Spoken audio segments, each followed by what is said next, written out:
Ladies and gentlemen, may we request you to kindly return to your seats as the next session is about to begin, titled Security and International Relations. I would like to invite the following distinguished panelists onto the stage.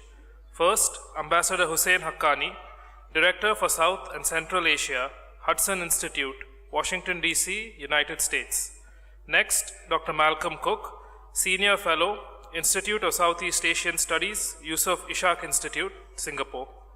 And finally, Ambassador P S Raghavan, Convenor, National Security Advisory Board, India, former Secretary, Ministry of External Affairs, India, and former Indian Ambassador to Russia, Ireland, and the Czech Republic. The session will be chaired by Dr. Iftekhar Chowdhury, Principal Research Fellow, Institute of South Asian Studies, NUS, and former Foreign Minister of Bangladesh. I now hand over the session to Dr. Chowdhury. Thank you, Ankush.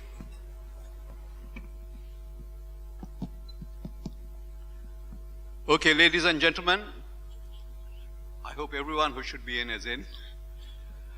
This session, we will focus on security, and as is wont in debates, we would like to explain our terminologies. And by security, the simple working definition would be, which means it's a state of being largely free of danger and threat. Now, how do we endeavor to put ourselves into this desirable and enviable state? Now, which requires a lot of thinking, strategizing, reflection, etc. Actually, very quickly, to put our session in some kind of a parameter, the state system in South Asia is a post-World War II phenomena. The colonial past had left behind a legacy of unresolved disputes, some territorial, some ethnic, some religious, and alas, they tend to linger.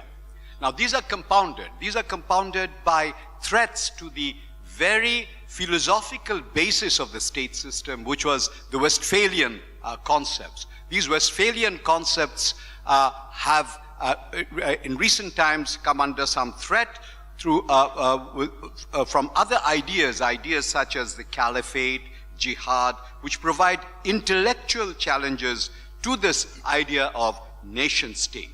Now again, while in South Asian states are geographically littorals of Indian Ocean, intramural politics and reaction to global developments have caused them to link up with extraterritorial actors, sometimes to make up the power gap among themselves.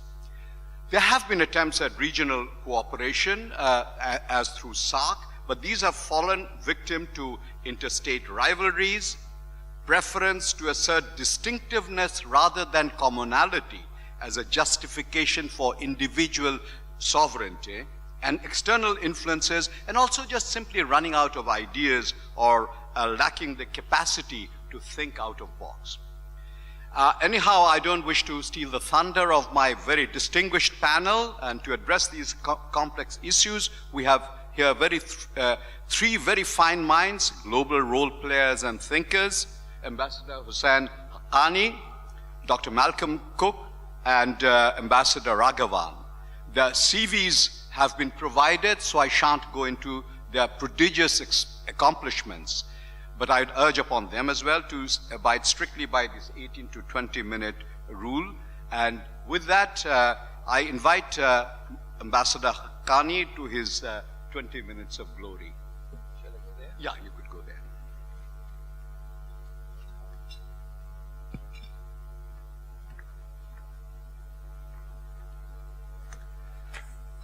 Thank you very much, Ambassador Chowdhury, for that kind introduction. And I doubt that 20 minutes of glory is what I am looking for, but 19.5 minutes of being able to clarify my topic would be good enough as far as I'm concerned. Let me begin by saying that the topic, terrorism as a factor in South Asian regional cooperation, is somewhat self-explanatory. My core argument is that South Asia was, until 1947, one of the most integrated regions in the world. It had a unified currency, a unified system of credit, an integrated railway and telegraph network. The partition of India, or British India, into India and Pakistan marked a process of fragmentation that became further fragmented after the birth of Bangladesh in 1971, when Pakistan itself got divided. So South Asia today is the least integrated region in the world. It has a population of 1.7 billion. It comprises 8 countries, from Afghanistan to Sri Lanka, from Afghanistan to Bangladesh eastward, Afghanistan, Bangladesh, Bhutan, India, Maldives, Nepal, Pakistan and Sri Lanka. Its combined GDP is around $2.9 trillion, the nominal GDP. Of that, around $2 trillion are the GDP of India alone. So that shows that it's more like a giant, and 7 countries of varying size that have to live under the shadow of that giant. And the fragmentation process that started in 1947 has created a psyche in which there's a reluctance to acknowledge that there is a way people can and nations can live with larger and bigger and more powerful and economically much larger neighbors. But that process has not happened in case of South Asia. Now compare South Asia with the ASEAN countries, 10 countries and a population of 650 million, which is much less than the population of South Asia. Their combined GDP is 2.6 trillion. NAFTA, which is Mexico, United States and Canada, there also the giant is the United States, and yet they have been able to work out arrangements whereby 50% of the trade of those 3 countries is actually with one another. In ASEAN, it's 25%. The ASEAN countries, their trade among themselves is a quarter of their trade takes place within the region. EU, the European Union, also has 50% of its trade is within the region. But in case of South Asia, it's as little as 5%, under 5%, the interregional trade. And here's just a sort of size difference, and the South Asian Association of Regional Cooperation, in which the founding of which Ambassador Chowdhury and many of his colleagues in the Bangladesh Foreign Ministry played a key role. It was founded much later, in 1985, much later than ASEAN, with 8 members compared to 10 and a 5% trade basis. And what has held back Sark, by all possible explanations, is the so-called rivalry between India and Pakistan. I use the word so-called because rivalry usually is between powers of more or less equal size, or at least equal capability. And while both Pakistan and India have become nuclear weapons powers, the fact remains that the size difference is enormous. Just the economic size. Pakistan's economy is about a $283 billion economy. India's is more than $2 trillion.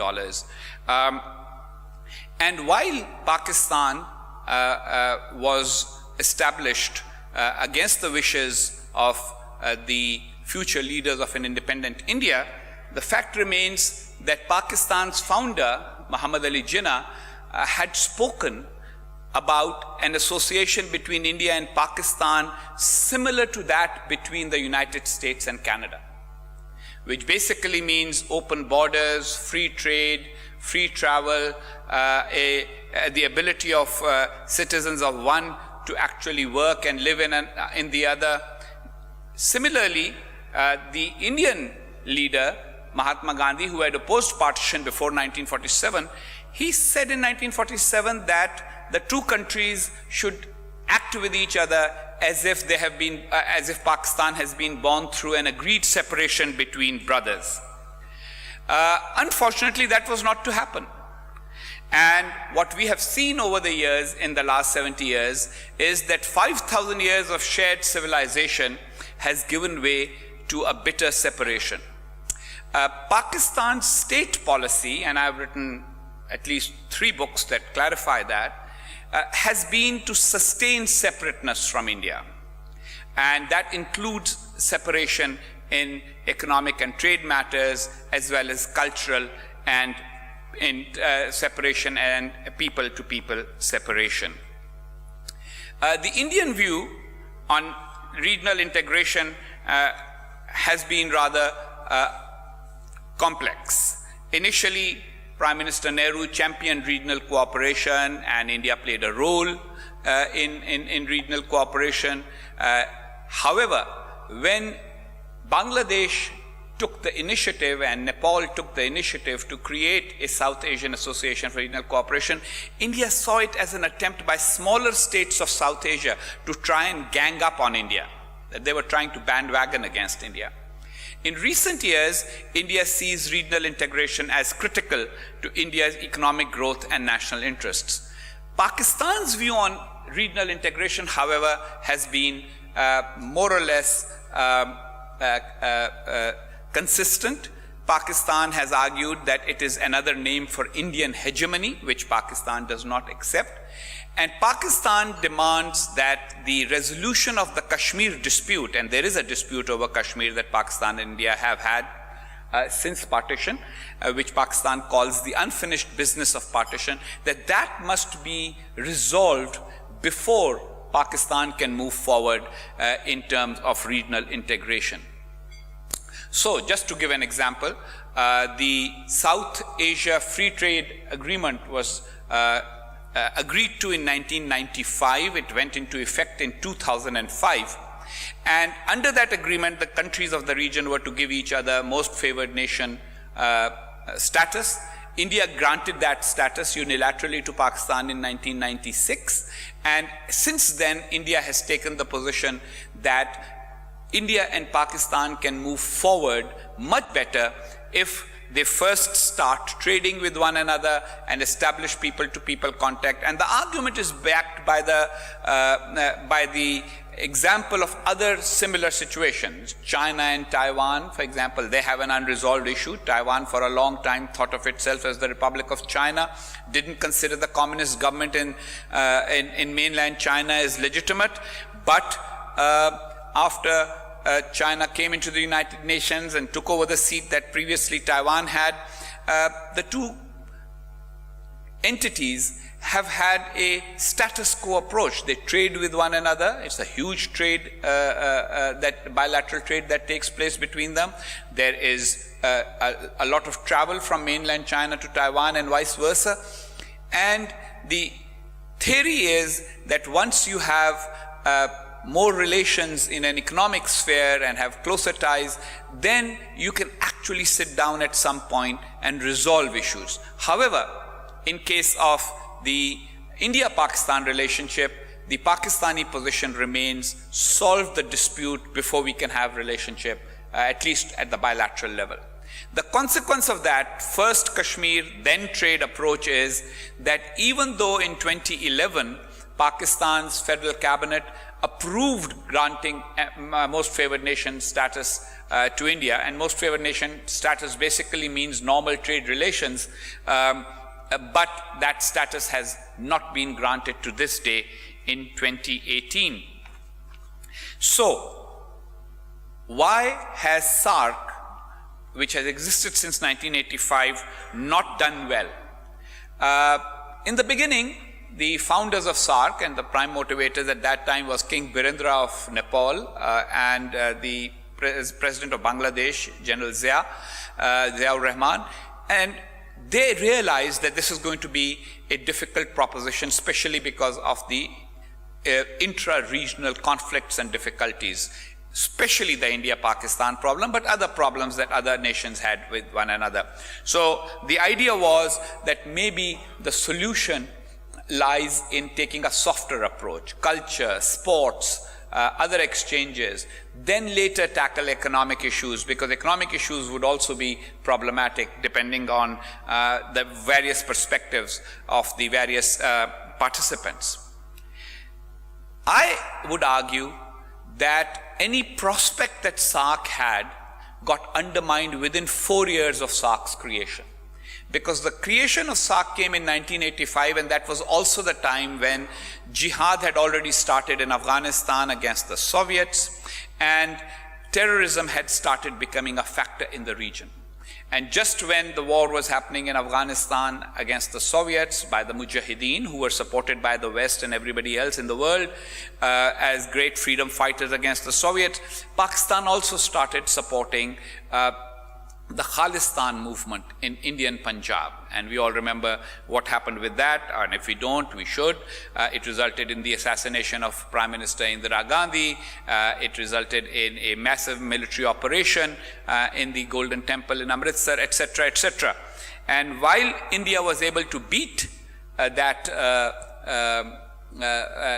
challenge, it soon was followed by another challenge, which was an uprising in Kashmir. Now, there are two versions of that uprising, and I don't want to get into that right now to avoid controversy, although I've been known to court controversy without shame. I would say that one version is that the people of Kashmir got fed up of Indian rule and therefore rose up, and then some groups became militant and armed, and of course Pakistan assisted them because Pakistan has a stake in Kashmir. The other version is that Pakistan trained militants who had been trained first to fight in Afghanistan and turned many of them towards Kashmir. And the fact remains that the larger number of major militant operators in Kashmir were ethnically from Pakistani ethnicities rather than from Kashmir. So the Khalistan and Kashmir issues basically started to weaken Sark right at the inception. And terrorism became a factor in both the India-Pakistan bilateral relationship, and its shadows started falling on Sark.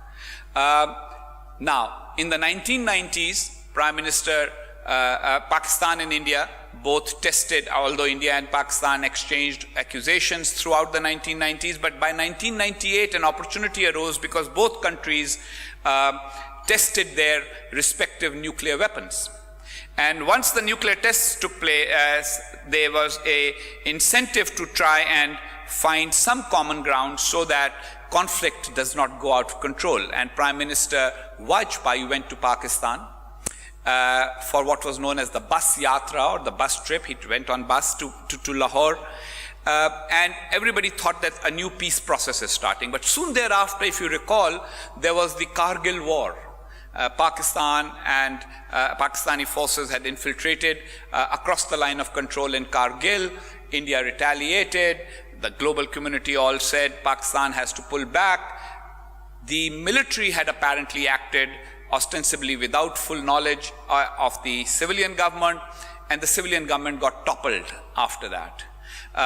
This was also the time that Pakistan started talking about Sark needing to move on bilateral disputes. Prime Minister Nawaz Sharif, in his last summit of Sark that he attended in 1998, he said that it is time for Sark to play a role in bilateral disputes, including Kashmir, which was not Sark's charter or mandate, and other countries of Sark didn't like that, but that happened. Then, after the Kargil war, Nawaz Sharif was toppled by General Musharraf in a military coup, and soon after the coup there was the famous hijacking of an Indian Airlines plane that was going from Kathmandu to Delhi, and it was diverted to Kandahar, and Kandahar at that time was ruled by the Taliban, who were considered to be under Pakistani influence. India and Pakistan came to the brink of conflict at that moment. There was brinkmanship, troops were moved along the border soon thereafter.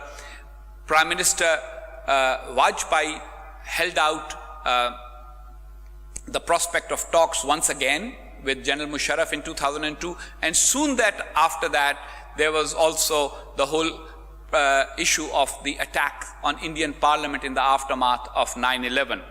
That derailed the process for a long time.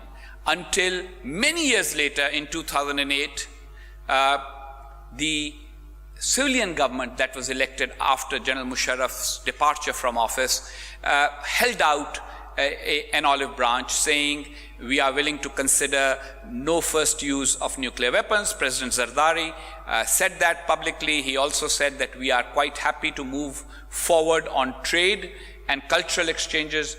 And Prime Minister Manmohan Singh, who met Mr. Zardari at on the sidelines of the United Nations in 2008, reciprocated.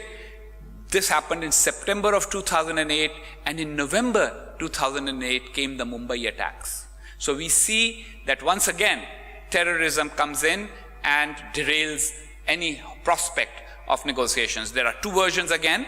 One is that the Pakistani deep state deliberately does this so that there is no move forward on India-Pakistan normalization, because for them, keeping the problem alive is more important than solving it.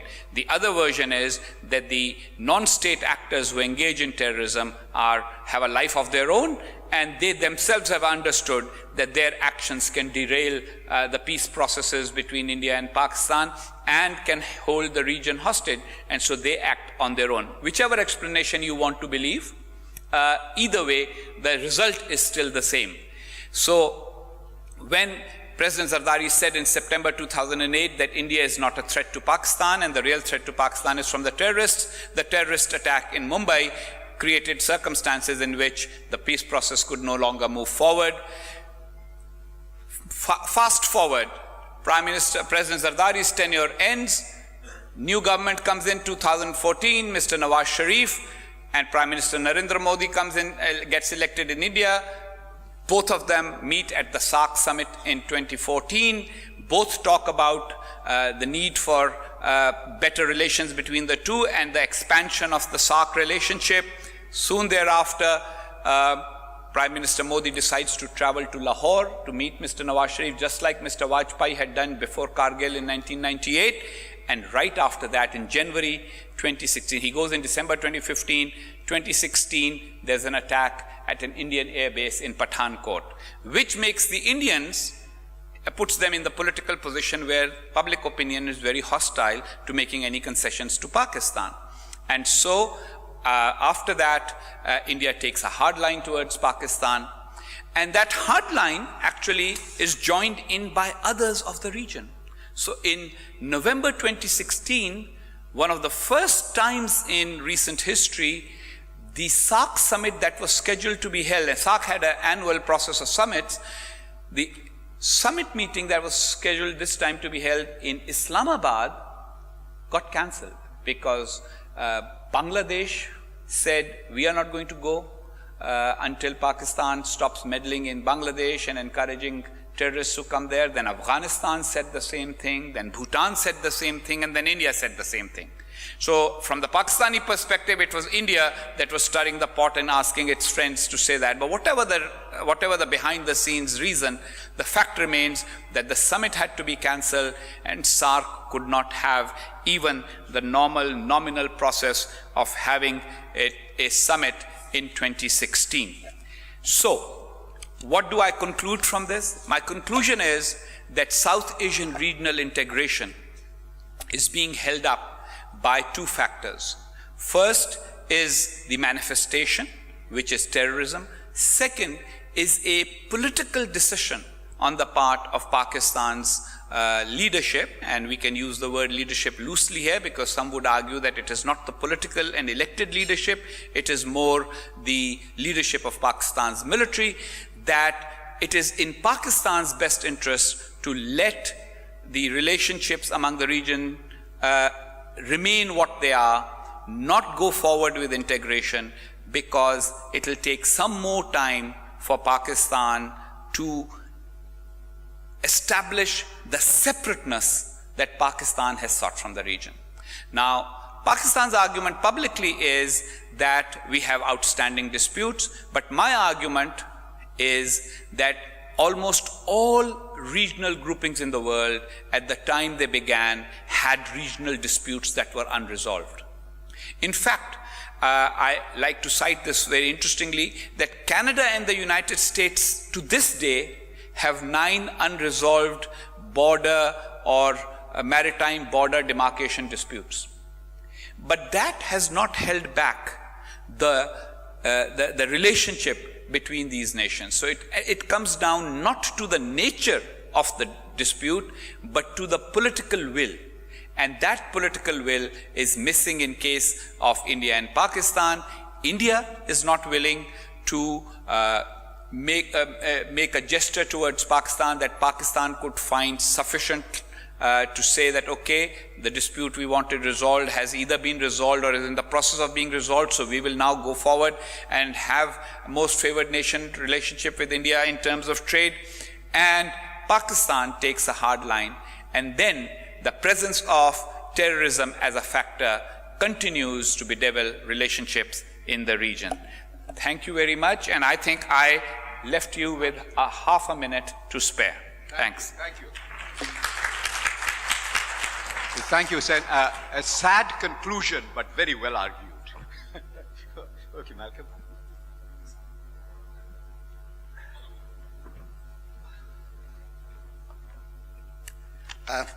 Good afternoon. To start off with, I'm the Canadian that has 9 border disputes with the United States. I'd first like to thank the Institute of South Asian Studies for inviting me here for 2 particular reasons that are also mea culpas. 12 years ago, I bet my colleague at that time, Rory Medcalf, that the Indo-Pacific idea that he was pushing hard in Australia would never take root. That the Asia-Pacific, a much longer standing idea that Australia had put a lot of effort into, would continue to hold the day. A month ago, I had to buy Rory a very expensive lunch when he was passing through Singapore because he was right and I was wrong. He quite enjoyed that fact.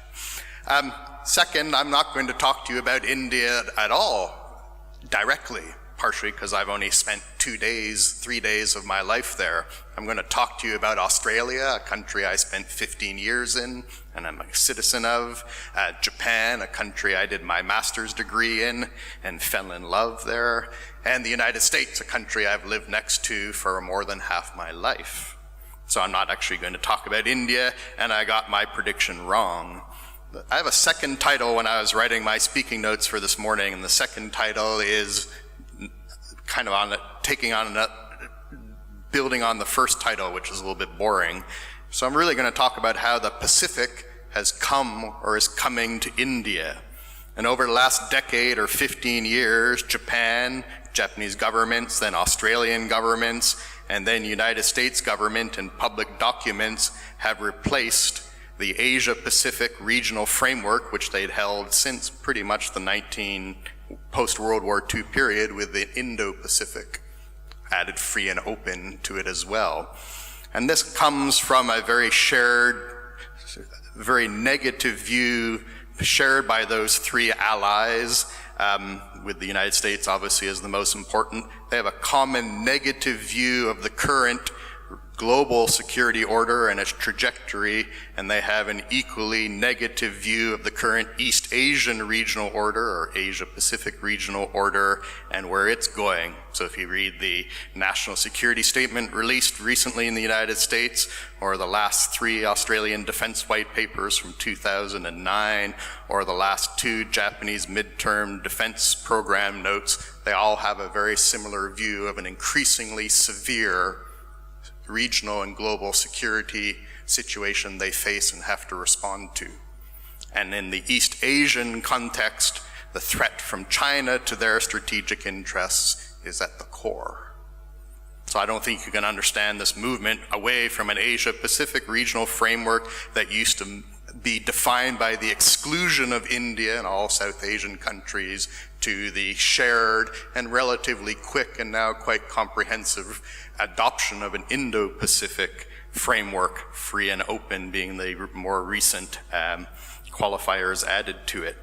So if you look at the US power and interests in the post-World War II period was key for the expansion of regional frameworks from East Asia, much smaller geographically, historically, coherent to some extent and civilizationally coherent to the Asia-Pacific framework that we're all very familiar with, turning the world's largest geographical feature, the Pacific Ocean, from a source of division into a source of inclusion. That's only because of US power. Canada and Mexico were peripheral or unimportant to the stretching of the region from East Asia to the Asia Pacific. I think looking at the US, Japanese, and Australian views of the Indo-Pacific, it's Indian power, strategic power, and particularly India's potential for greater power that's key for the expansion from the Asia-Pacific to the Indo-Pacific. And you can see some key steps taken by all three of these governments to bring India in to their framework. Certainly the US and Japan over the civilian nuclear deal that brought India in from the cold. That was particularly difficult for Japan to support given its own history, but that was done under the Bush administration and under a new couple of different Japanese ones. The Australian decision to sell uranium exports to India that Canada didn't like, because Canada used to be a big supplier of uranium. And even the speech that people label as the Trump administration signing on to the free and open Indo-Pacific framework, and the most seminal speech for this was given by then Secretary of State Tillerson in October in CSIS in Washington, and that speech was all about US-India relations. So it wasn't actually about the Indo-Pacific, it was about strengthening US-India relations, and the Indo-Pacific framework was brought in as a way of creating a framework for that.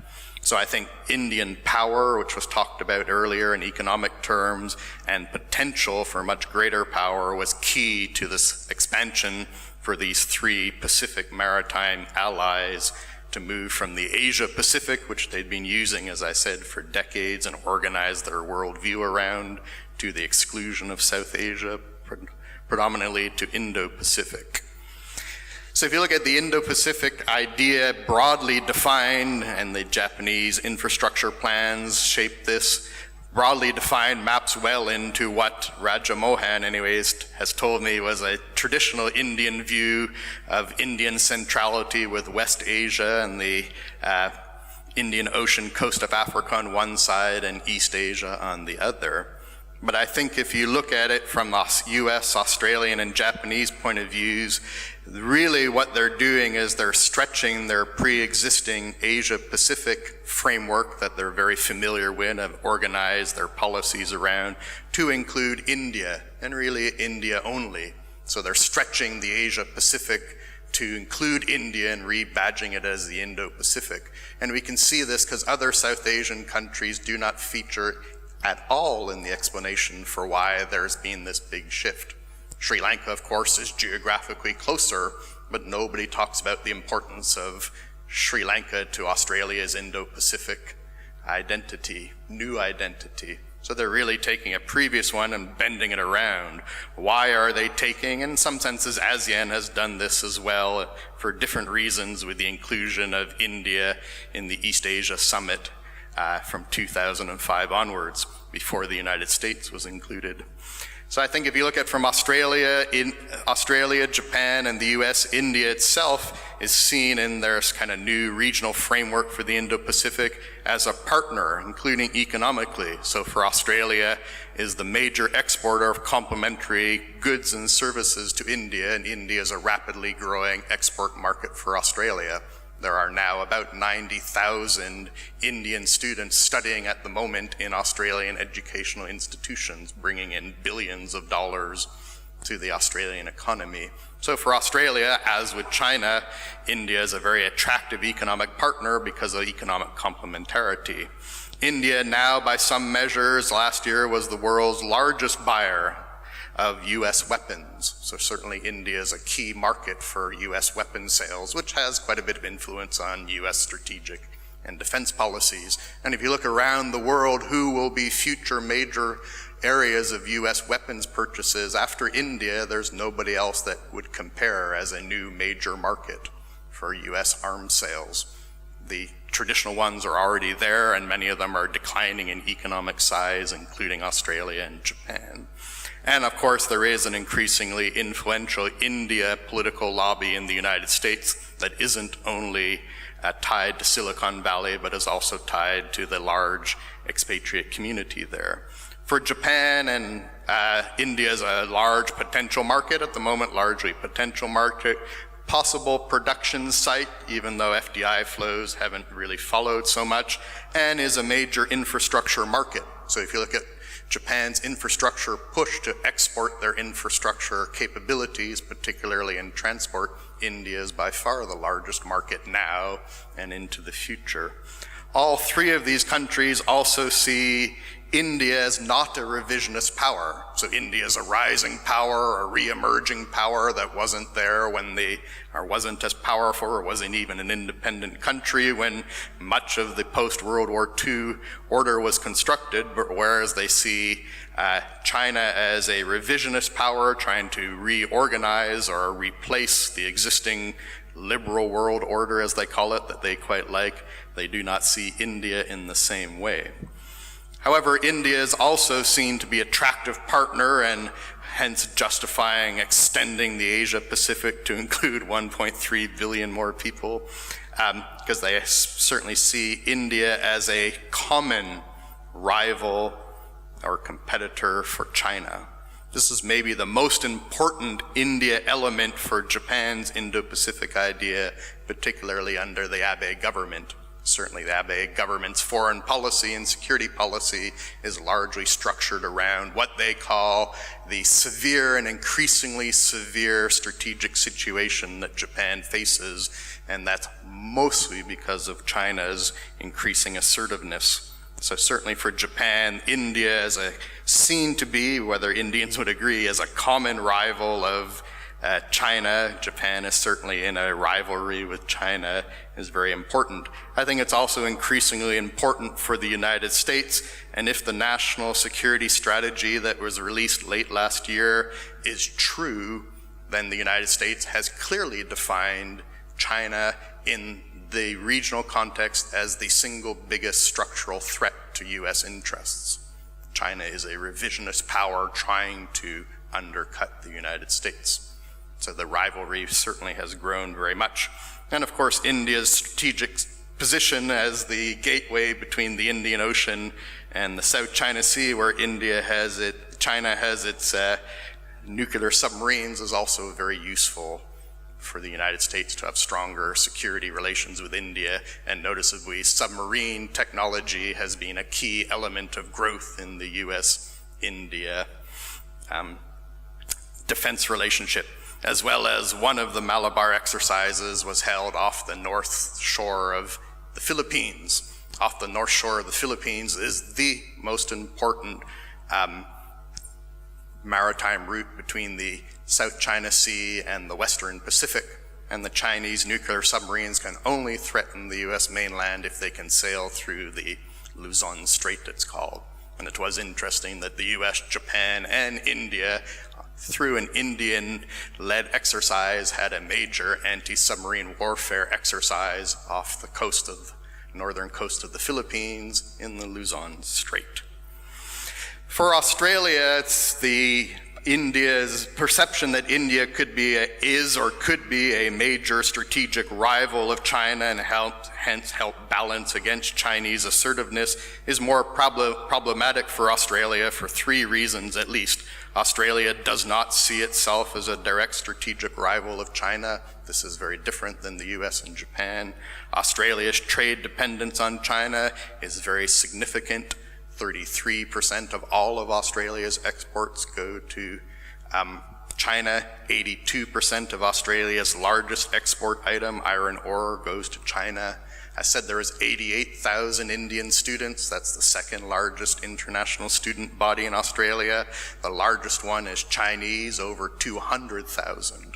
It's about 2.5 times larger than the Indian one. And Australia is not a major power. It's only a middle power with limited strategic and force projection capabilities, unlike Japan, the United States, and increasingly India. So looking at it, they see both the stretching of the Asia-Pacific by these three countries to include India, and this new framing of the Indo-Pacific is both because they see India as a partner in and of itself for their interests, but also see India as a common or at least congruent rival of China, and how China is trying to reorganize the regional and global order that they can work more closely with. So I want to stop with offering what I see as a key mechanism for this type of relationship between the US, Japan, Australia, and India going forward. One suggestion for India in this evolving discussion of the Indo-Pacific, that we're now dominating ASEAN discussions as well. And one concern, as somebody who knows a lot about Australia, Japan, and the United States and knows very little about India, one concern that if I was in New Delhi, I would have in the back of my mind, if not in the front of my mind. So looking at the Indo-Pacific, I don't think the Quad, which gets a lot of discussion, is actually the most important mechanism at all. I think the most important mechanism going forward to map how well this Indo-Pacific framework is playing out, particularly in the security areas, is the US, Japan, India trilateral, which, as I mentioned, with the Malabar Exercises, which used to be a bilateral exercise between the US and India, and Japan was brought in.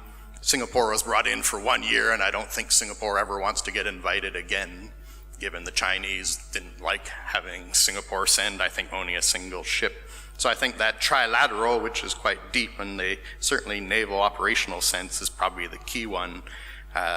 There's a lot of discussion about the Quad, but I think that's misplaced. I think India, particularly given its history and given India's approach to the Act East policy, a lot of it going through Southeast Asia and ASEAN, could help assuage ASEAN as an institution and some Southeast Asian concerns about what the Indo-Pacific framework, what this Quad might mean, whether this is really all about containing China, and whether this is about replacing ASEAN centrality with something else. I think India, of the four, could play a more effective role helping assuage those ASEAN institutional concerns and concerns of some Southeast Asian countries. One concern, which in many ways I feel that my presence here is as well, in some senses this is a reflection of my presentation. If you look at the relationships between the US, Japan, and Australia at each of the bilateral levels, pretty much at all levels, so security, diplomatic, and even economic relationships, they're much, much deeper, much more institutionalized than India's relationships with any of them. So if you look at US-India relations, they're much less developed than US-Japan, US-Australia relations for many reasons, particularly during the Cold War, the strategic interests were not aligned. You can do the same with Japan-Australia interests as well. And a lot of the focus on media focus comes from what happens in Washington, D.C. So there is a worry for me that even though the Indo-Pacific is defined by the recognition of India as a major power, and hence the Indo, that if I was in India, I'd be worried that the Indo-Pacific framework and the perceptions of it will be potentially defined by not India at all. In some senses, India may find that it's seen to be part of a framework that it didn't develop and may not agree with. So that's certainly food for thought for the cocktails after. Thanks. Thank you. Thank you. I have much pleasure now in inviting Ambassador Raghavan to speak, and this would be to the very interesting topic of rescuing South Asian security from zero-sum paradigms.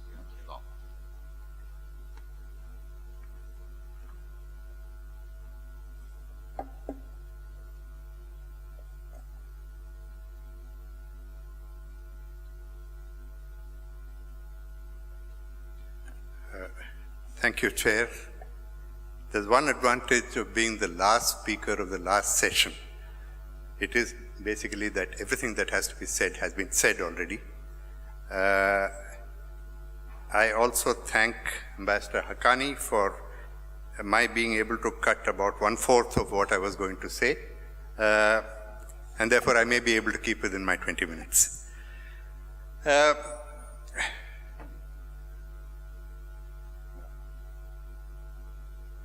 you are. I'm going to be looking at India's perspectives of South Asian security, as the chair said, more from the point of view of the impact on it of regional and extra-regional players, and regional and extra-regional developments.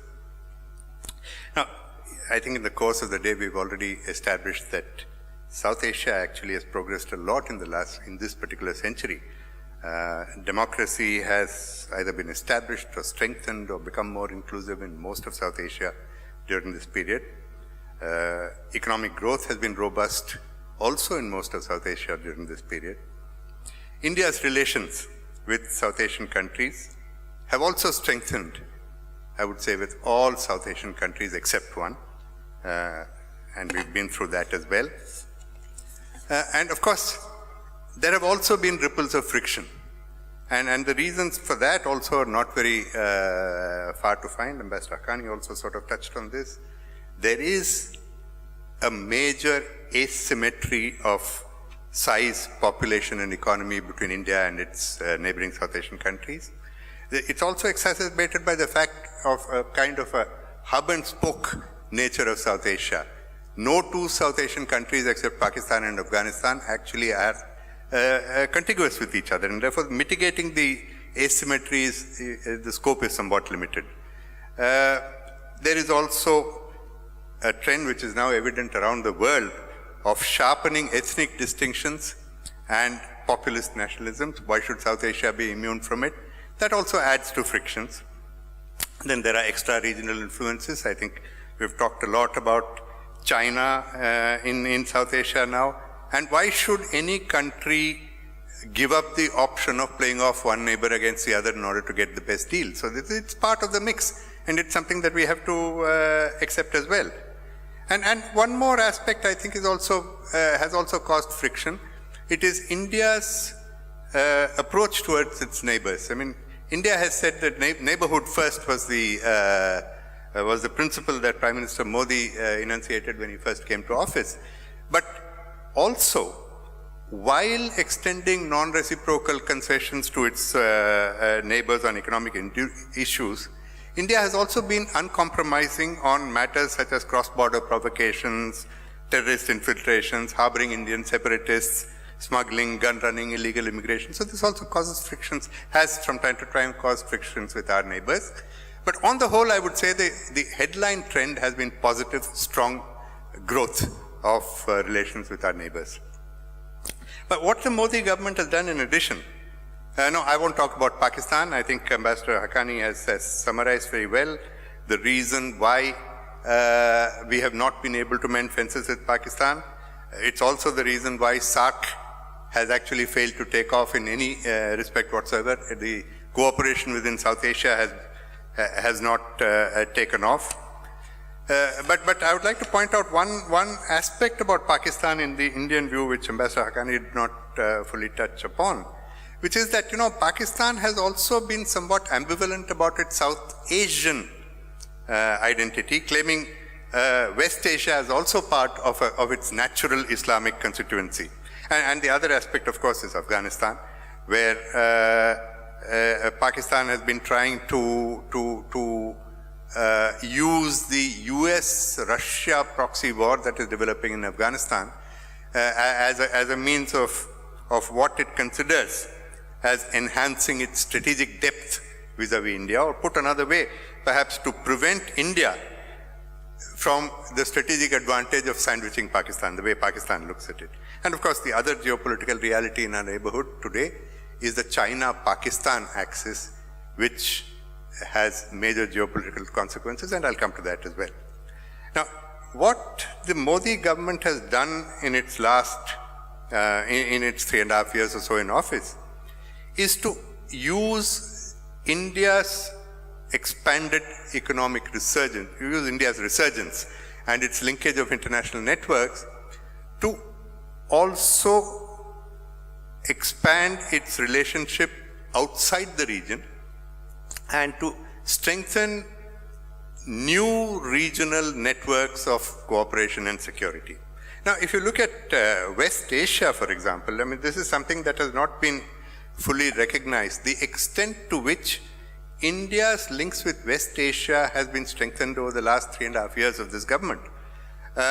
It's a remarkable fact that in the last 3 years or so, Prime Minister Modi has visited virtually every country in West Asia, from Iran to Saudi Arabia to Oman to UAE to Qatar, and then Jordan, Israel, Palestine. It's quite a remarkable. He's visited more West Asian countries in his 3.5 years than Indian leaders have visited over the last 70 years virtually. And equally remarkable has been the fact that leaders of these countries have also come to India during this period of time, very clearly illustrating a mutuality of interest in this. And India's interests in West Asia are pretty well known.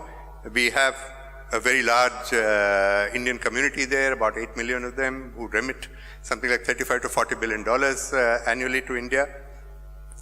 But there is also India's energy imports as well. I mean, about 70% of India's energy imports are from West Asia.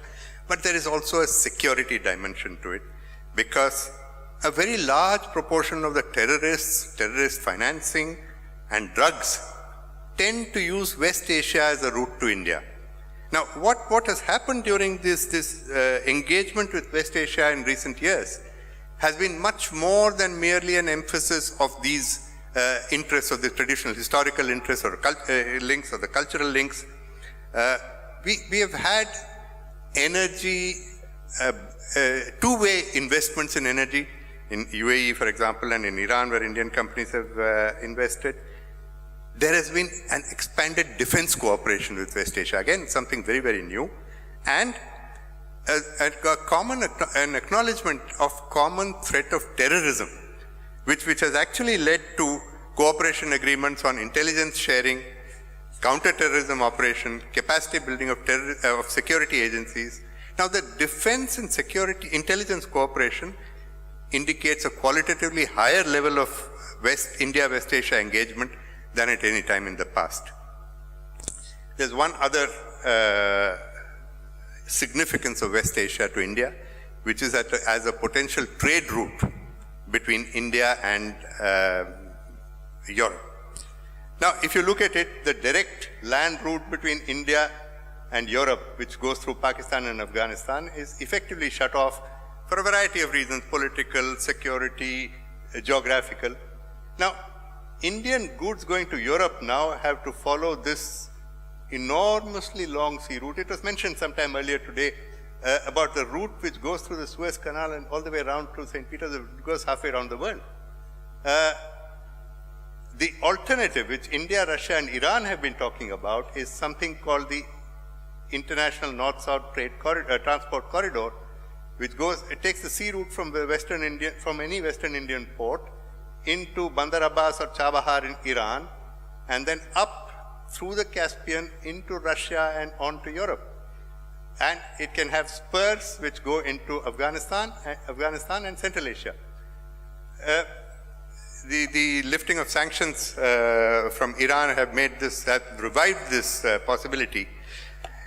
Dry runs have taken place which actually show that both the freight and the transit time are roughly half of that by the sea route. Now, this is an enormously promising game changer for trade. And by the way, it's not just a game changer for India-Europe trade. It's also so for all of trade moving from Southeast Asia and East Asia, which can go through the same route and enormously increase the competitiveness of trade between Asia and Europe. Now, people talk about this particular initiative as something that's a counter to the Belt and Road Initiative of China. One doesn't need to look at it as a counter to it. Essentially, you look at BRI. BRI is actually a vehicle for China's economic and geopolitical outreach. And what INSTC promises to be is something of a common resource for improving trade between Asia and Europe. Looking eastwards, we have a vastly strengthened relationship in recent years between India and ASEAN.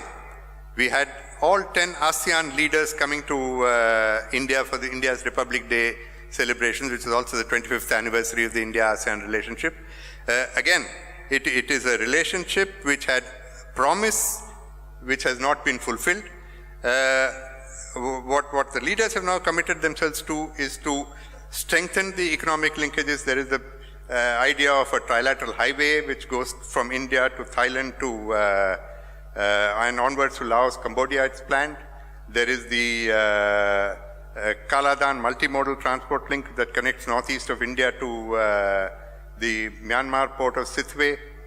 A number of these initiatives which again promise to revive the economic relationship between India and ASEAN and to strengthen it. And then there is the Bay of Bengal initiative.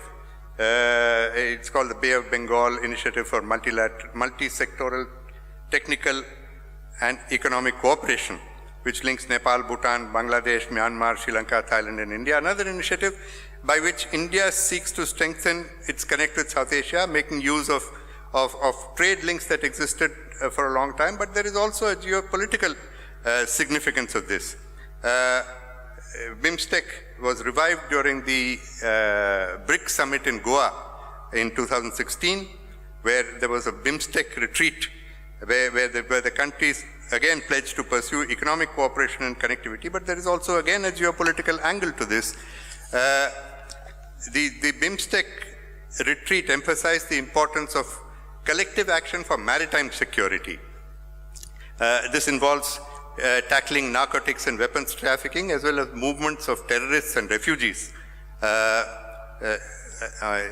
in the seas. And of course, the establishment of a national security advisors dialogue within BIMSTEC emphasizes the geopolitical importance, geostrategic importance that the countries assign to cooperation within BIMSTEC.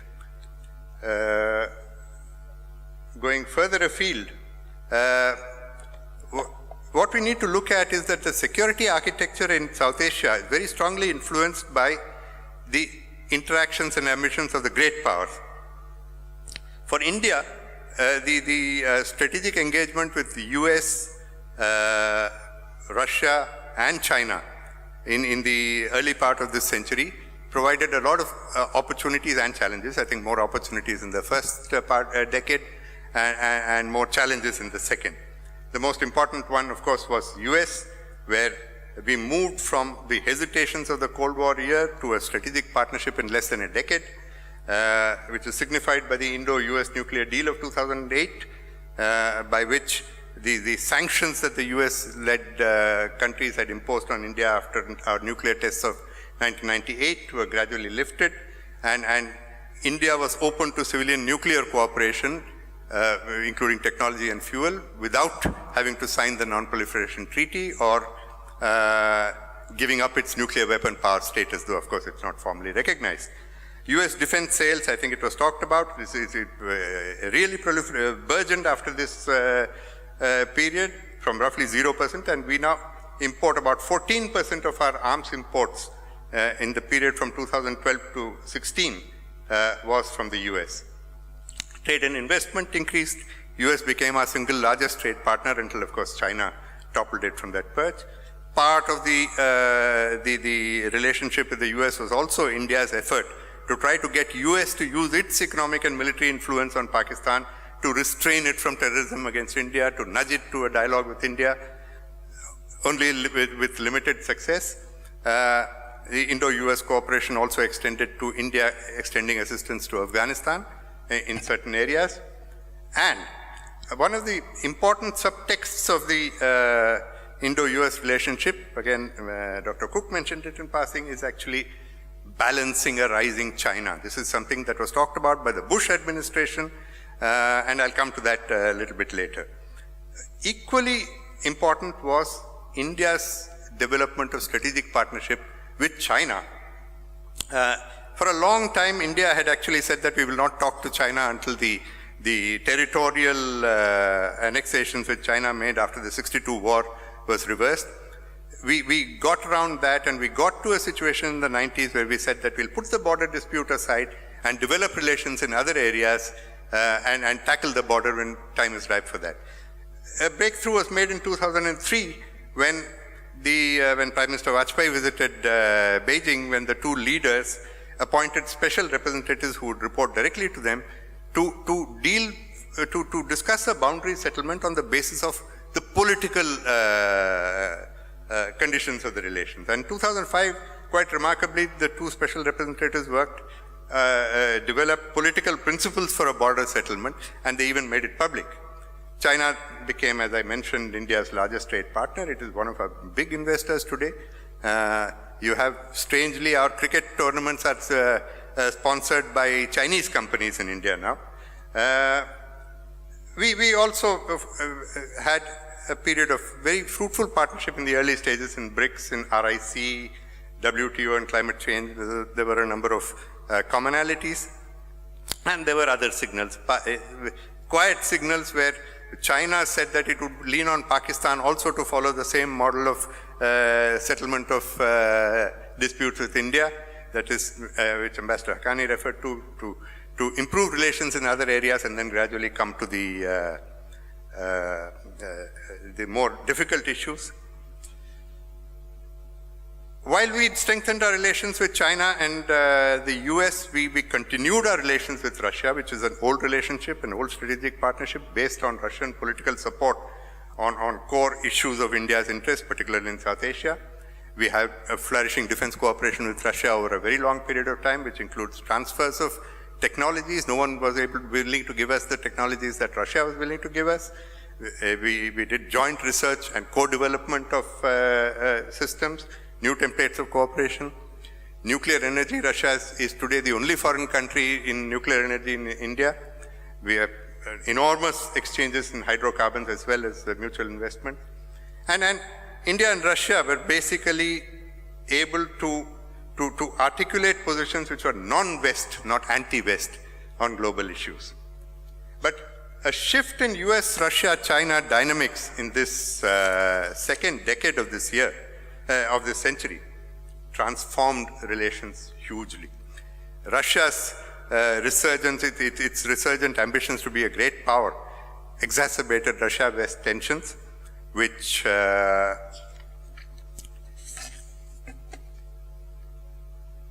has now created a Cold War which is arguably worse than the Cold War during its height. You now have more military confrontations, military flashpoints between Russia and the US through their proxies than there ever were during the Cold War.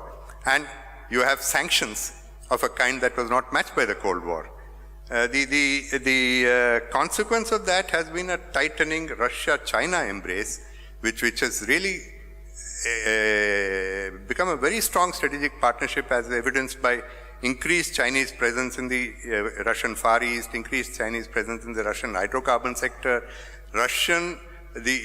sales of very sophisticated military technologies to China, and Chinese involvement in the BRI, the SREB, and the Eurasian Economic Union links, China's participation in Arctic projects. It's a very close relationship between Russia and China. China is, of course, the other thing about the US-Russia standoff is it has diluted the US attention to Asia. And in spite of all talks about the pivot to Asia, and China has taken advantage of that and has, as we know, tried to settle its territorial disputes in its neighborhood by changing facts on the ground. And now advancing to seek, using the BRI as well and other initiatives, to seek equal status with the US as a superpower, and now hoping to have in its tow a former superpower as a junior partner. Now the US, when the candidate Trump's campaign promised to actually treat China as the rising strategic rival, has actually run aground with this controversy in the US about Russian meddling in US elections. India-China relations naturally has been impacted by this change in the dynamics. There's been a backsliding on the boundary settlement negotiations. China now has rediscovered claims on Arunachal Pradesh as a part of South Tibet. It has obstructed India's membership of the Nuclear Suppliers Group. It has obstructed the inclusion of a Pakistani terrorist in the 1267 UN Committee. The BRI, the Belt and Road Initiative, became a major irritant as well, because the China-Pakistan economic corridor goes through an area which India considers a part of Kashmir occupied by Pakistan. So India claims that its sovereignty has been violated. And of course, the other major issue is the significance of Chinese naval presence in Gwadar, which obviously India feels is a threat to Indian security. And then there was this standoff which took place on the China-Bhutan India interface in Doklam for over 3 months last year, which face-off was eventually settled, but it actually again worsened the relations, the relations between India and China. There's been an impact on India-Pakistan relations as well, because from India's perspective, Pakistan's political and economic cover provided by China and Pakistan's perception of US need for it in Afghanistan to deal with the Taliban has, in our view, increased India-Pakistan hostility. It has, Ambassador Haqqani mentioned that Pakistani's army dominance and government weakness, he didn't quite put it that way, but has led to a situation where the only exchanges between India and Pakistan now is firing across the line of control and mutual recrimination have been against treatment of its diplomats. Well, India's reaction has been to take defense in its own hands and to try to now seek to take its security in its own hands by more robust surgical strikes against India and trying to hurt Pakistani interests in every other possible way. The new drivers of China-Pakistan relationship, once again, we talked about CPEC. Now, CPEC actually connects the land segment of the Belt and Road Initiative with the road segment, which is the Maritime Silk Road. We talked about the naval base in Gwadar, which is meant as a bridgehead to expand Chinese maritime power. China depends on Pakistan increasingly to protect its interests in Afghanistan, and it looks at Pakistan as to help China's own thrust into Islamic West Asia. The US-Russia proxy war, again, we now have the situation of the US accusing Russia of arming and helping the Taliban. The Russia accuses US of trying to use ISIS in order to infiltrate terrorists and drugs into Russia. Iran has joined in as well and is accusing the US of destabilizing Iran using ISIS. And we talked about the Pakistani protection of strategic depth. So all of this, essentially it is the great powers dynamics which is actually ruining the security situation in South Asia. And this brings us back to two very simple truths.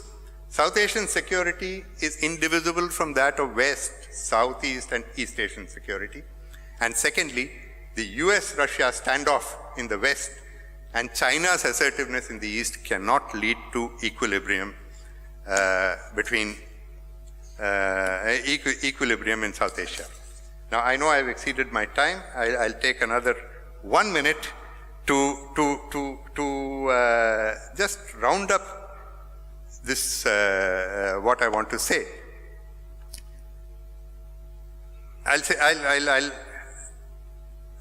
A very seasoned Chinese diplomat. Now, I'll skip this, I'll skip these. I'll come back to basically two challenges that we have. Indo-Pacific security construct was talked about by Dr. Cook. Essentially, the construct, the security architecture of the Asia-Pacific, of the Indo-Pacific, which we talk about today, is a holdover from the World War II. We are talking about the US extending a security umbrella over the countries of the Asia-Pacific. It was originally meant against the Soviet Union, and at that time China was a passive observer. You are now talking about the same security construct as a kind of a balance to China in the region. It's not a sustainable construct. We need to look at a change in the construct, and that is how we got into this business of America trying to use India as partway towards balancing the equation in the Indo-Pacific. It is not sufficient. You need to have military strength in the region. If you do not have military strength in the region, you're not going to have, and we're not talking about balancing China. What we're talking about really is to try to mitigate the impact of uncontested dominance. We need to have some kind of an equality. We need more military strength in the region.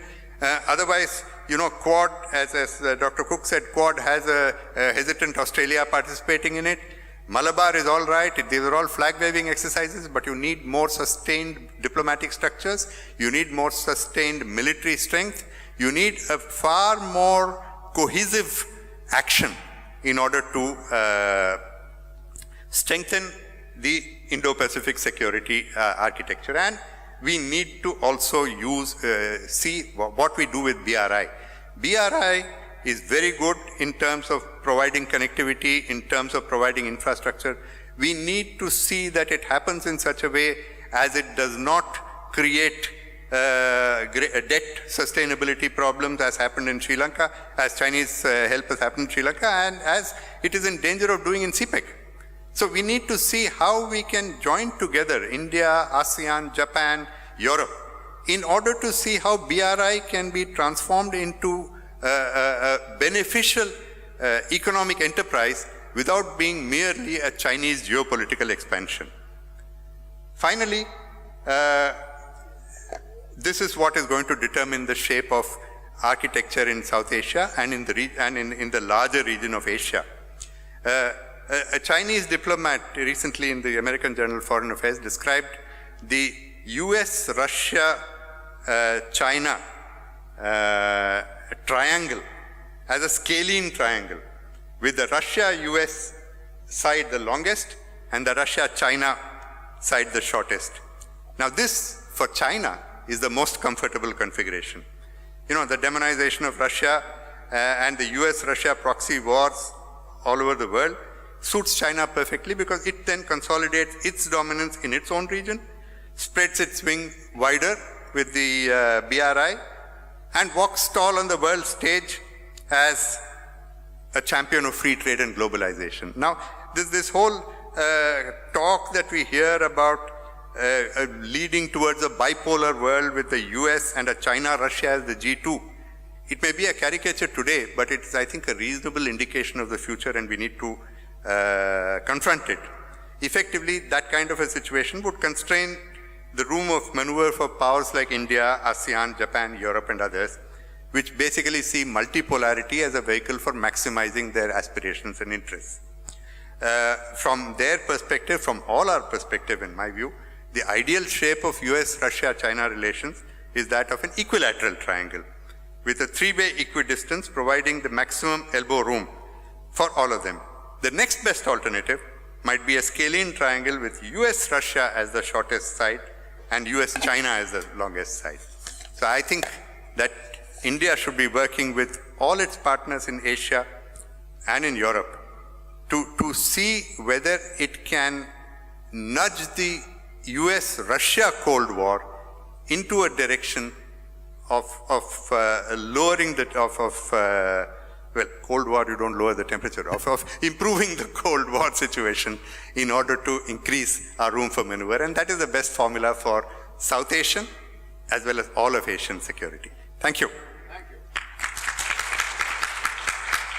Thank you. I mean, I wish we had more time to consider all these very profound pronouncements, but we end with the conclusion that if you want to master international relations, you have to master geometry.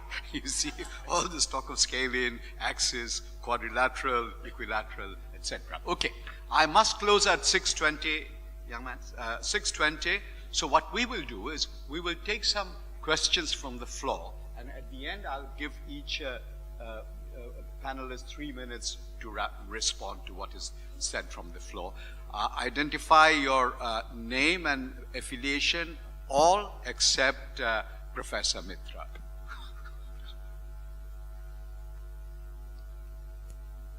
Okay, two questions. Two questions, one to Ambassador Raghavan and the second one to Ambassador Raghavan and Ambassador Haqqani. Ambassador, is it new wine in an old bottle? Is there continuity or change? When I listen to the Modi doctrines, what I hear, sabka saath, sabka vikash, to be with everyone, everyone's development. Hum paas hain, lekin saath nahi. We are close to one another, but not really together. And most important, friendship with all, alliance with none. I think it's Nehru speaking. I think it's back to the old non-alignment. So, is it a continuity? But if there's a continuity, then why have we not seen Prime Minister jetting about several times every month, sometimes several times every day? All this activity. So it's not clear to me if there's a paradigm shift or there's a continuity between the traditional Indian policy of non-alignment and the current Indian foreign policy. The shared question is, what would be an optimal Indian strategy to engage India's neighbors? In the old days, I used to teach this area to German students, and I had problems explaining if India was a regional bully or a regional pushover. Because like every country, India is also a nation, and nations need to protect their borders. Nations need to keep their resources. So if India asks for the fair share of India's river waters and says it a little strongly, India comes across as a bully. If India says, look, there was an agreement with the King of Kashmir, and legally this is our territory. If India says that, then India comes across as a bully. But if India does not say it, like Gujarat doctrine, then people would say, well, India, it's easy pickings. You want something, get it off India. So, what would be an optimal Indian strategy to engage India's neighbors? Thank you. Thank you. More questions, comments? Okay. I think we will hear Mr. Girja Pandey, and then I recognize young Mishra. So, question to Ambassador Haqqani as well as one to Ambassador Raghavan. For Ambassador Haqqani, one of the challenges in Delhi is every time a new government wants to change over and start afresh in the Pakistani relationship, you land up with a situation saying, who should we talk to? Because of two power centers in Pakistan, it is very difficult. So, can we ever see a common voice from Pakistan on which India can negotiate on any issue? So that's the first issue. This is the frustration in Delhi that always happens. For Ambassador Raghavan, on the China issue, the Indian are the second largest shareholders of the Asian Infrastructure Bank. So we have already accepted that there will be infrastructure lending through the AIIB. Why is there so much a reluctance to taking on the BRI, admittedly taking the projects on a bankable basis, rather than rejecting the whole initiative and upsetting our neighbor? Okay. Anish Mishra. Okay, my question is basically for Mr. Husain Haqqani. Okay, the thing is that, firstly, I'd like to thank you for coming all the way to Singapore to talk to us. I've read your 3 books, India versus Pakistan, Magnificent Delusion, and Pakistan Between Mosque and Military. And in particular, I like the book Magnificent Delusions, which I think it should be recommended as essential reading for anybody who wants to understand the relations between Pakistan and the United States. Mr. Haqqani, there's a paper of yours which I read, which you published in the Hudson Institute, called A New US Approach to Pakistan, together with you co-wrote this together with your colleague, Ms. Lisa Curtis. Okay, the thing is that you claim that that Pakistan actually supports the Taliban in Afghanistan. The point that I want to make is that if, let's just assume, Pakistan really supports the Afghan Taliban, the Afghan Taliban, then why is Pakistan building a fence along its own side of the UN line? Isn't that going to cause inconvenience to Pakistan? Because Pakistan wants to send the Afghan Taliban over, they are providing sanctuaries, then why are they building a fence to disrupt that? And the thing is that I noticed this, is that there was this time when Khwaja Asif went to the United States, and Khwaja Asif said that, 40% of Afghanistan is controlled by the Taliban. Why would the Taliban then need sanctuaries in Pakistan? And sometime after that, I noticed you published an article in the New York Times, and you said that, even though 40% of Afghanistan is controlled by the Taliban, they still have sanctuaries in Pakistan. And let me remind you is that the son of Jalaluddin Haqqani, Sirajuddin Haqqani, told Reuters that actually we don't need Pakistan anymore. When the Afghans are our own people, we are safe there. So the Haqqani network themselves say that we are in Afghanistan, but you are saying that they are in Pakistan. And another point is that I want to make is, Anish, yes. Okay, you end quickly. Yes, I'm going to end fast. Just give me 2 minutes. Okay, so the other point I want to make is that let's just assume that Pakistan controls the Afghan Taliban. Then if Pakistan really controls the Afghan Taliban, and America believes that Pakistan used the Afghan Taliban to attack US and US forces in Afghanistan, then why not Pakistan use the Afghan Taliban to attack the TTP, the Tehrik-e-Taliban Pakistan, which actually causes much damage in Pakistan. Then another very serious point that I want to raise is that I think in the paper that I referred to, in the one you wrote for the Hudson Institute, you actually misrepresented the Salalah incident, whereby there's one short paragraph you wrote, and you only presented the US perspective of it. There was no two sides argument of it. And then you said that Pakistan 20 seconds. You said that Pakistan reopened the NATO supply routes because it faced pressure from its ports and trucking companies. But I see there's no mention that Hillary Clinton actually apologized for the incident. You didn't mention that at all. And last. Okay, 10 seconds. Okay, 20, sir. Okay, another thing is that you have made a recommendation that the United States should actually set conditions for the United States should set conditions on Pakistan for reimbursement. I think that's rather strange. How can you obtain a service and then you set conditions to pay for that service? It's like you're in this hotel, you go down, you order something, and then you get the bill, and then you set conditions, and based on the conditions, you pay the bill. I mean, okay, okay, sir, I'm done. Thanks. Okay. Thank you. As far as the first question, what should be the optimal Indian strategy for engaging neighbors? I think Teddy Roosevelt said it very well when the United States was emerging as a big power and had smaller neighbors.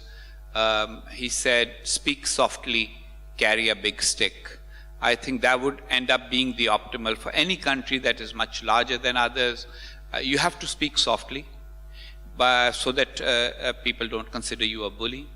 But you have to reflect your size and your power and project it adequately so that you are not treated as a pushover. And finding that balance is not always easy. Secondly, you have to understand the difference between hostile and non-hostile neighbors.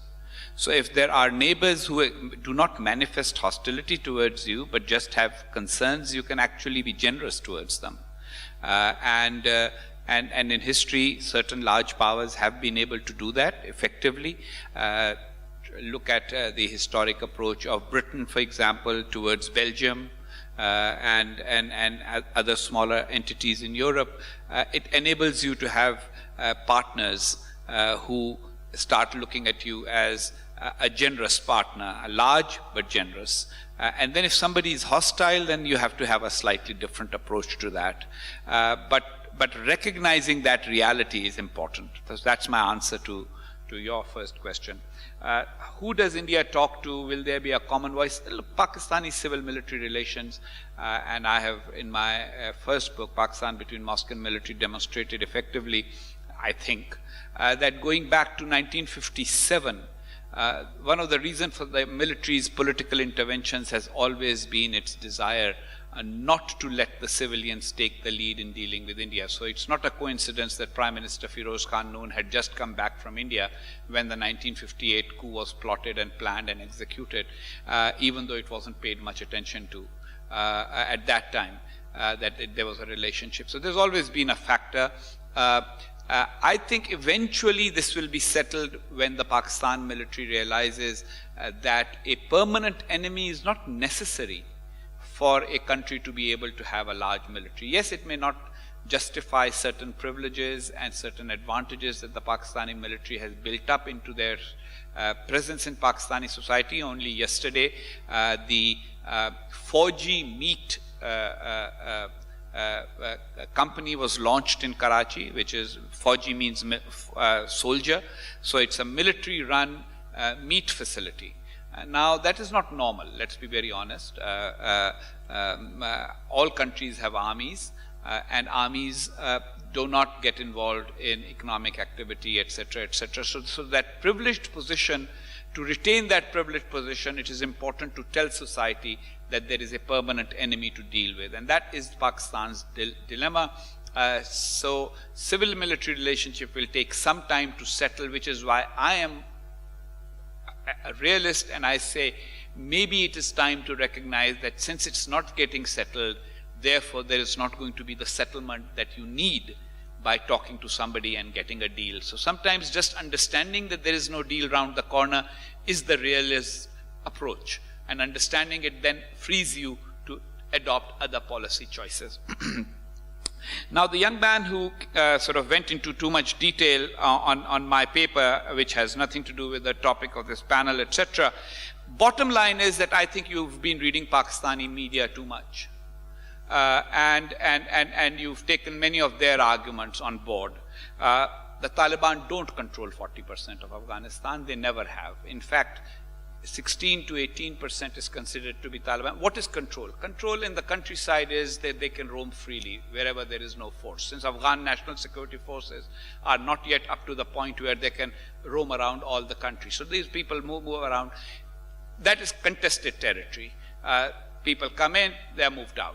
Basically, this whole argument that the Taliban control a lot of is coming from the liberal faction of American politics who basically want to get out of Afghanistan quickly. And so therefore they've been using, well, since 40% is controlled, therefore there is no way to measure control of a militant and guerrilla movement. Look, when the Taliban ruled Afghanistan, what did they give the Afghan people? They gave them weekly beheadings and playing of football with human skulls. Very frankly, that's not a recipe for great popularity. And so I am absolutely convinced that the Taliban are not a popular movement in Afghanistan, irrespective of what the Pakistani media and the newly spawned Pakistani propaganda websites that have names like Global Village Space, even though they have nothing to do with global, they're actually ISI-sponsored propaganda websites. Whatever they might say, the fact remains that Afghanistan is not dominated by the Taliban. There are non-Pashtun areas where the Taliban, by virtue of ethnicity, do not have any influence. Then there are the Pashtun areas which are contested. The Afghan military will take a long time to become a proper force, because you must understand that it takes about 30 years for a second lieutenant to become a general. So Americans may train an army in the quick, but the soldiers can be trained a proper officer cadre will take at least 30 years to emerge when there is a proper Afghan army. Why do I say that the Taliban operate out of Pakistan? Look at the facts. Mullah Umar didn't die in Afghanistan, he died in Karachi. Mullah Akhtar Mansoor was droned in Baluchistan, which is not even the area where normal drone activity takes place. Where did Siraj Haqqani give this interview to Reuters from? He gave it on a Pakistani cell phone.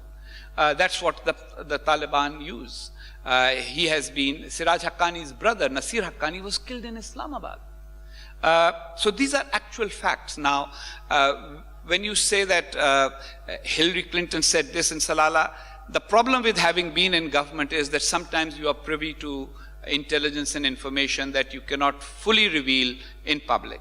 The bottom line is that the American, and when you say that you cited the American, only one side, sometimes there is only one side, especially when one side has built an entire reputation and state character to actually just deny.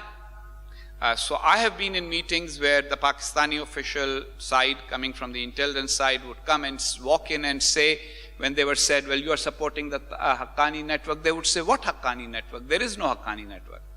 Then the position changed. Yes, there is a Haqqani network, but we have nothing to do with it. Then the position changed. Well, we have contacts with them because we get intelligence from them. Then the position changed a fourth time, which was, yes, we interact with them, but we interact with them for our own security, etc., etc. So there's a credibility problem here. And unfortunately, I would rather be on the side of credibility than not on the side of credibility. The Hillary Clinton apology, and I've spoken to people who were involved in it, basically it was fashioned so that the Pakistani side could tell the Pakistani media that an apology had been given, because that was the political need of the political government of Pakistan. The government which I had served myself until just a couple of days before the Salalah incident. The fact is that the word apology was not used, it was fudged, and it was done deliberately, but the ask for the restoration of the ground lines of communication came from Pakistan. Just to emphasize that my assessment on this is correct, is that in the recent days, after President Trump's tweet, etc., also Pakistan has not shut down the ground lines of communication. Why not? I mean, if Salalah was such a big deal, this was even bigger from the point of view of Pakistan, because the President of the United States for the first time publicly blamed Pakistan so much. In all such transactions, there is a benefit to both sides, and I don't think Pakistan wanted to lose that. Durand line fencing is the only point I have not addressed. The fencing is not complete. Pakistan, even during the anti-Soviet jihad, used to take publicly the position that the Durand line is basically a porous border. And it's not a straight border. It's not a border in the plains. So therefore the fencing is, again, with all due respect to my many friends and even greater number of enemies back home, the fact is that that fencing exercise is essentially a political exercise. The Pashtuns who live on both sides of the Durand line are not going to observe any fence, and the porousness of the border has not ended, and the fence is not being constructed in the southern part of the Durand line, which is where the Taliban activity has been far greater now than in the northern part. So for example, across the Baluchistan border, there is tremendous activity, and that continues to happen. At the end of the day, there is no reason why the United States should manufacture intelligence about the Taliban presence in Pakistan. None. Zero. What's their interest? Why should everybody else in the world agree on that? Whether it's the Germans or the French or the or the British, it's a reality. And those of us who come from Pakistan know how the various jihadi groups, including the Pashtun jihadi groups that are operational in Afghanistan, operate quite openly in Pakistan. And lastly, using the Afghan Taliban against the TTP was impossible because there are multiple layers of these relationships. There is the Pakistani state's relationship with the jihadi groups. Then there is the relationship of the jihadi groups among themselves. Why do you think Osama bin Laden was able to be in Abbottabad? The most charitable explanation for it is that he was being protected by Pakistani networks of jihadis without telling the Pakistani government. Isn't that the most charitable explanation? And if that is the most charitable explanation, then we have to understand that the jihadi groups sometimes cooperate with one another and therefore cannot be easily used. Pakistan does not control the Afghan Taliban, but Pakistan still ends up supporting them, which is why I criticize that policy as a Pakistani as much as I do. Because my argument is that the worst situation a state can be in is to support proxies whom it does not control. And unfortunately, Pakistan has put itself in that unfortunate position. So I hope that, even if it does not satisfy you, at least answers your questions. Thank you. Good. Thank you. Now, on a lighter note, for those who are not aware, this Haqqani has nothing to do with the Haqqani network.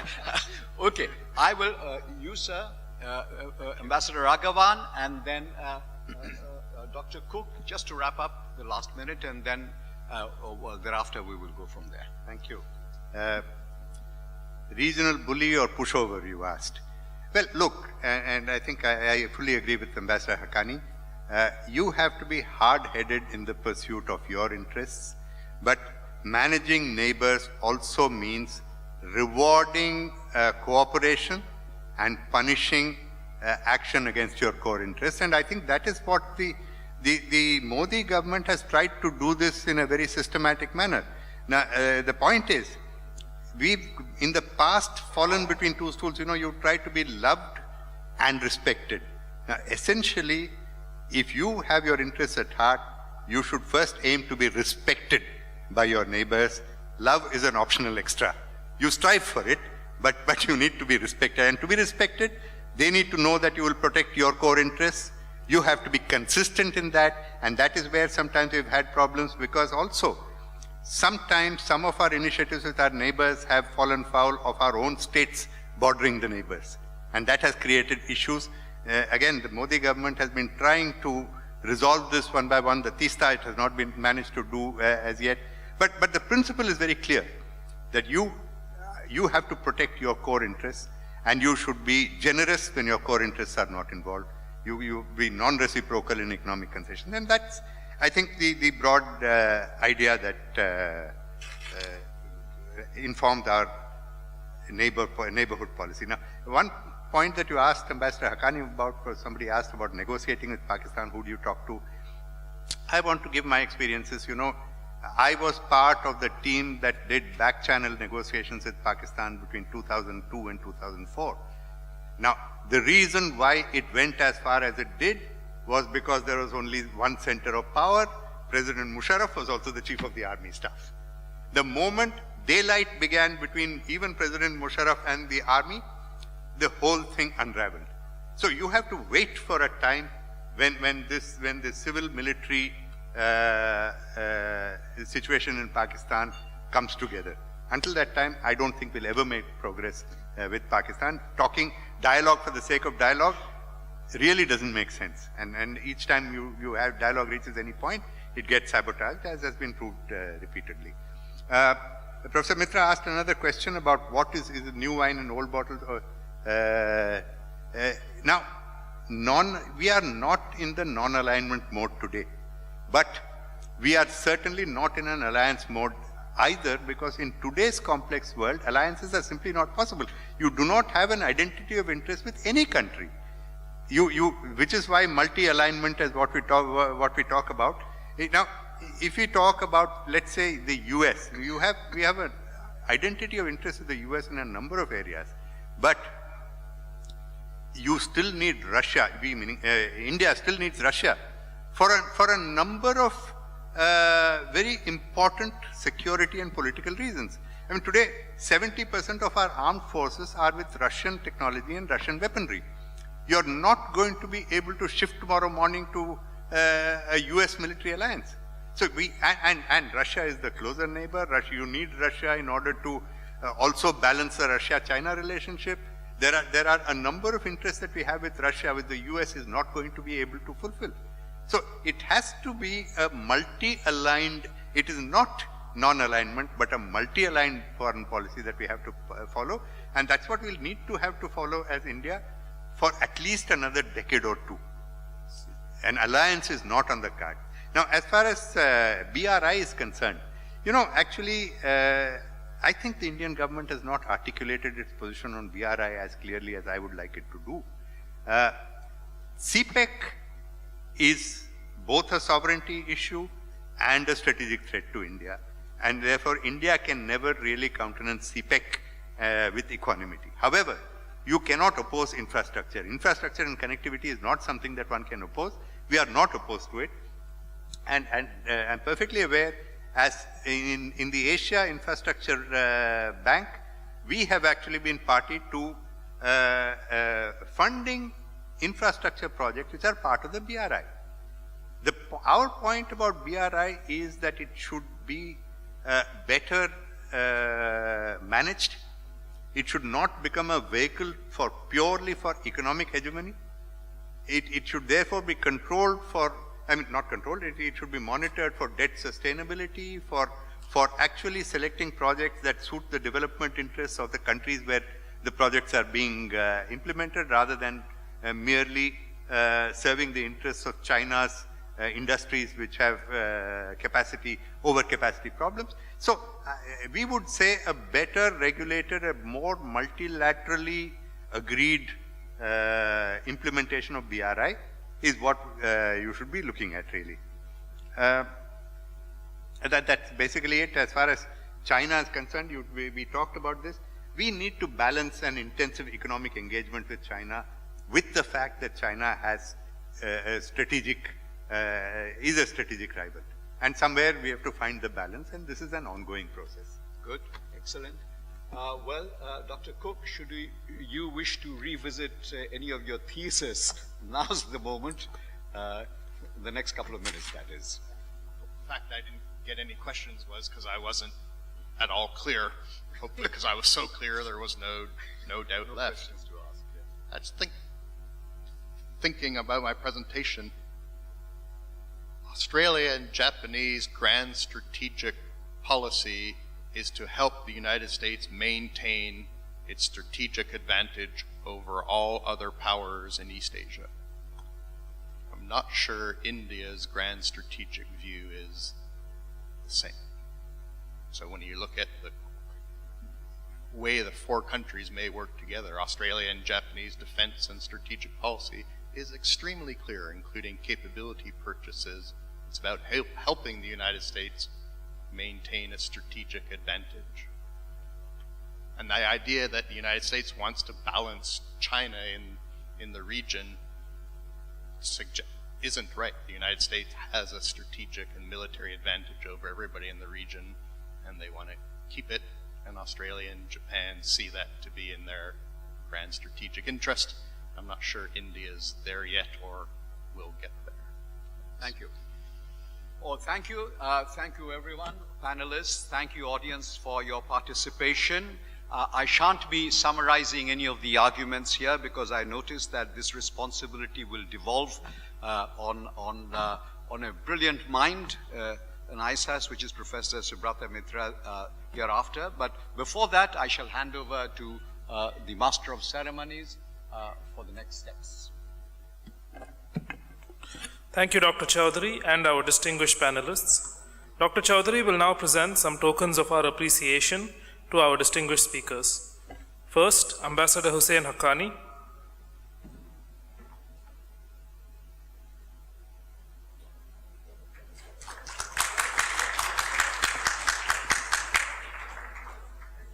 Next, Dr. Malcolm Cook.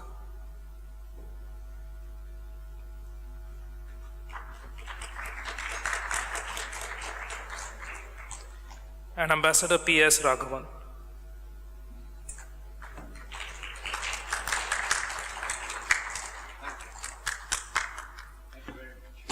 I would like to invite the speakers to take their seats again.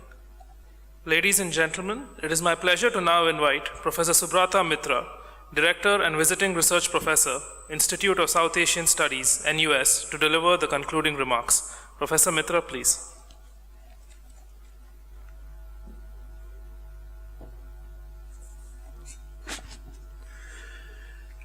Excellencies, ladies and gentlemen, we have all experienced a typical ISAS event when through a long day you are bombarded constantly, non-stop, with original, novel, powerful, disturbing ideas, and you reach a point when the head and the body start aching for a break, and since this is an ISAS event, for a drink, so that you can think through all this passionate intensity in some tranquility.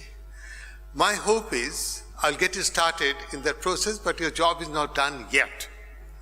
Please remember, all that is happening happens on the basis of Singapore tax dollars. And Singapore tax dollars are used for a very particular purpose. We are here to generate new knowledge, and your job would be to evaluate how effectively and successfully we have done it. So, at some point, you'll be sent an evaluation form for your feedback. The think tank needs to be fed back with your suggestions so that we would know how to do it better. And if you have enjoyed the day, I would like you to consider coming back next year, because this is not ad hoc, this is not a one-off at all. The annual conference is a signature event of ISAS, and this is the 12th edition. Shortly after the institute was set up, and Senior Minister Goh Chok Tong was our patron, the institute had its first conference, and this is an ongoing activity. So, I'm hopeful that you have enjoyed, and you'll give us a good grade. To make sure you do, I'll make some closing remarks and take you through the architecture of the day, the method we use, the results we get, and what makes it a singular event. ISAS is a think tank. It's an autonomous think tank. We are funded entirely by the Ministries of Foreign Affairs and Trade and Industry, but we are also a part of the NUS. So this think tank occupies, I would call, a liminal space between science and society. Society, as you have seen, in the areas of governance, trade, and foreign policy, has problems. And these problems are what contemporary life in South Asia is about. Now, we have to think about them in terms of policies that would be optimal. But we also have to think about a meta policy, or how can policymakers talk to one another. That's where science comes in. And that is the architecture of the event, but that is also the architecture of the institute. We have with us people who have been movers and shakers of the world, ministers, diplomats, very senior administrators, but we also have professional academics like myself who have gone through the grind of universities, who have learned to understand and respect the small print of conversations. So the ISAS events connect policy to theory. And this is how we do our work. Today, for example, you have seen 3 major attempts to do exactly this. How do you think about democracy democratically? Is democracy in Pakistan the same as democracy in India? Is there one size fits all? Or do we end up eventually talking about Indian democracy, which is federal and secular, Sri Lankan democracy, which must not talk explicitly about federalism, and Pakistani democracy, and democracy in Bhutan, which must take religion on board? They're very, very different enterprises. Of course, in their own ways, they all think they are democratic, which is what we saw on the slides. But is it back to Alice in Wonderland? Everyone gets a prize. We stop the race, everyone gets a democratic prize. These are, ladies and gentlemen, very difficult issues of democratic theory. Or for that matter, wouldn't it be nice if we all had free trade? No, that's how the whole thing started. You have coal, I have raw meat, we don't eat coal or raw meat, so we strike a deal, and everyone is better off in the end. Life should be happy and pretty. But today we have seen that the Chinese investment is not manna from heaven. The taxman will come at some point, and if you're not thinking very carefully, you might end up in Hambantota. So, how does one think about trade? Such a way that it would help everyone, that will go towards a level playing field. Not easy. Today we have only engaged the debate and we have to think these things through. Or take the last session. South Asian states are states, but they are not nation states. Nation states did a lot of bloodshed. They killed off the difference. So nations became rule of one language, one religion, one territory, one citizenship, one law, and then they decided to have a committee of nations. We don't have nation state, we have state nations. The British left and said, okay, we are going, now your states also become nations like us, get rich, but do not do it the way we did, because the way they did was to kill off the different. If you are a Huguenot in France at the time of Louis XIV, you would have a problem.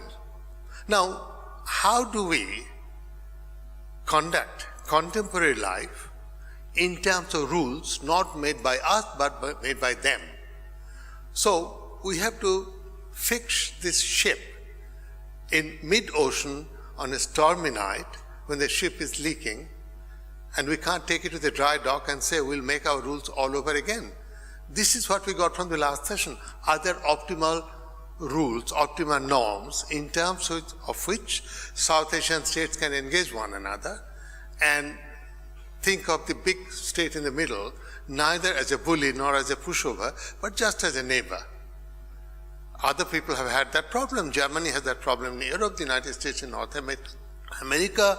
There are comparative cases, but the actual concrete issues have to be thought through. That is what we do in ISAS. We get an event and we'll go away and think about it and come up with a product. ISAS being ISAS, these results will be published quickly in terms of an event report, and you will see the same speakers. In any case, you have already a handout where you have some summaries, but we'll be thinking things through, and at some point we'll put the knowledge between two covers and call it a book, which will have, hopefully, a long shelf life. This is our activity. This is how we do.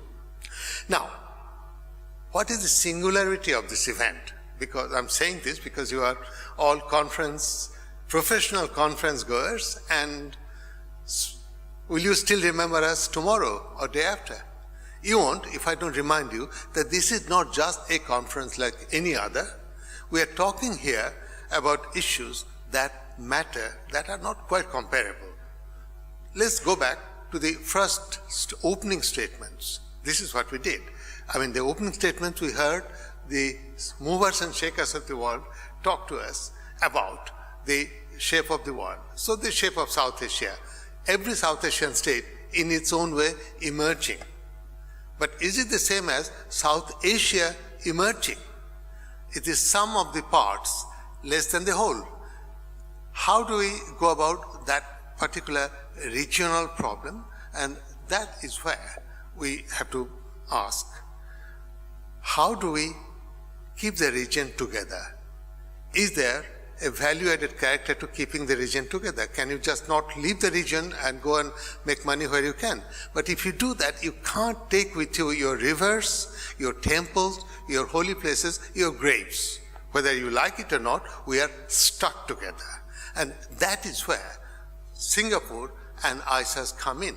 Singapore has become the kind of place where South Asian states meet in some form of equality as we do, talk about our problems within the four walls of freedom and showcase it in terms of knowledge. That's also a Singapore strategy. It's called transshipment.